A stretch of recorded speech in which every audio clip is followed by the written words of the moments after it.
il y a eu l'annonce du crédit à 0% pour les auto-entrepreneurs. Il y a également cette ligne de crédit d'Aman Oxygène pour les toutes petites et moyennes entreprises.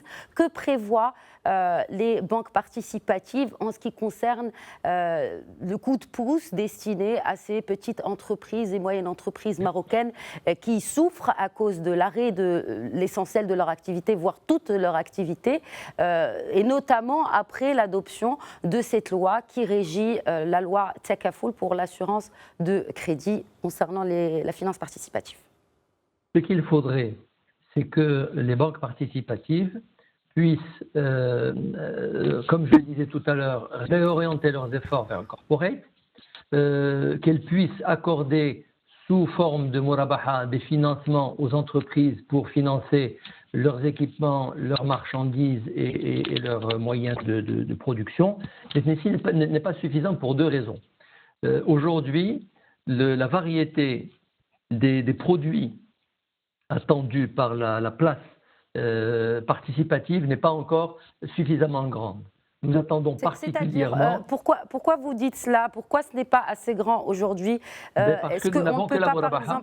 Oui, pardon, allez-y. Nous n'avons que le produit murabaha, alors que dans la loi, il est prévu le produit ijara, qui est un produit leasing compatible avec la charia. Alors qu'est-ce qui va permettre le produit ijara? Il va permettre des maturités plus longues. Aujourd'hui, quand on finance un immobilier pour une entreprise ou quand on finance un camion, on le finance à 3 ans, 4 ans, 5 ans, c'est un maximum, sous forme d'achat et de revente. Par contre, le leasing ou la ijara Muntahiya Bitamlik permettra des maturités plus longues qui peuvent aller jusqu'à 12 ans.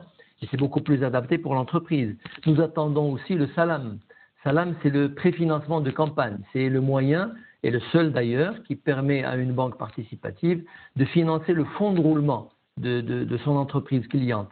Il s'agit dans ce cas d'acheter par anticipation une production à venir, de la payer comptant, moyennant une décote, une marge, et puis à l'instant et au moment où elle est livrée, bien entendu, la banque va donner mandat à l'entreprise pour la vendre pour son compte et la rembourser.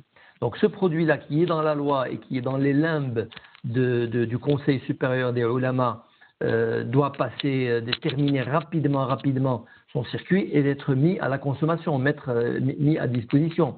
C'est cette variété qui permettra aux banques participatives d'aider les petites entreprises. Mais encore, il y a le problème du refinancement. Aujourd'hui, les banques conventionnelles, selon Daman Oxygène, peuvent se refinancer à un taux très bas, à 2%. Or, les banques participatives ne peuvent pas se refinancer auprès de Banque al-Maghreb à un taux d'intérêt. Il faut que ce soit un taux à 0%. Il en avait été question il y a quelques mois avec le programme. Mais du coup, est-ce que ce n'est pas une concurrence, j'ai pas envie de dire déloyale, mais ce n'est pas de bonne guerre, ou de bonne concurrence si les banques conventionnelles empruntent à 2% et les banques participatives à 0%?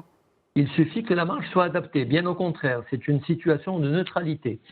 Banque al-Maghreb avait déclaré dès le départ de la création de ces banques qu'elle adopterait une attitude de neutralité bienveillante au sujet des banques participatives. C'est véritablement l'occasion où Banque al-Maghreb devrait accorder les conditions de refinancement qui permettent à ces banques de participer